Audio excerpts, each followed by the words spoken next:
នៅក្នុងពិធីបុណ្យមួយហ្នឹងគឺ Mitsuki គាត់មកចាំតបឲ្យពូគាត់មកជួយលក់ជំនួសចឹងតែចៃដន្យអីអាញាក៏បាននាំប្អូនរបស់គាត់មកលេងពិធីបុណ្យហ្នឹងដែរហើយយើងដឹងហើយ Mitsuki មិនគាត់មិនបានពាក់ម៉ាស់ពាក់អីទេ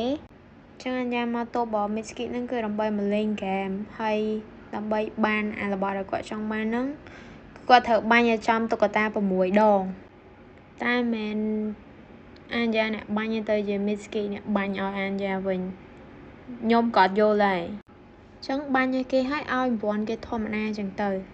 ហើយបើសិនជាអាញាគាត់ចង់លក់អាហ្នឹងវិញក៏បានដែរប៉ុន្តែ Mitsuki ហ្នឹងក៏គាត់បាននិយាយទៅកាន់អាញាថា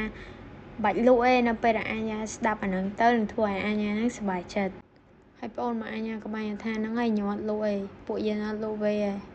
តែអាញាក៏ចាប់អារម្មណ៍ដែរថាចុំទៅស្លេងក្រាស់ខ្ញុំវិញ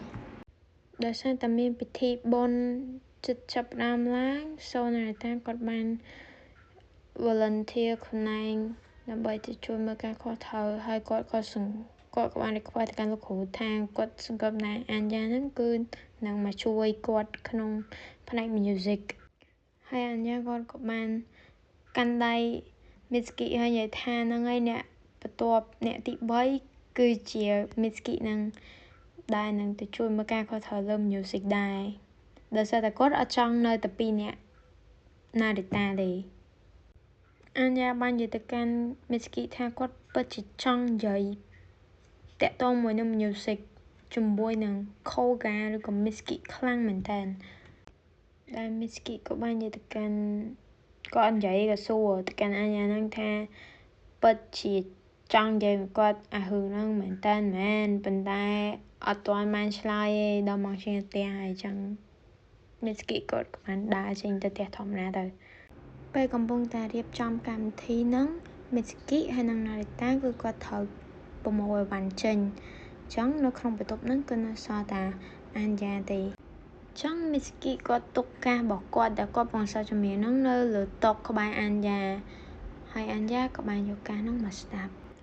ហើយពេលហ្នឹងឯងដែលអាញាដឹងថា Koga គឺជាអូនេសានហ្នឹង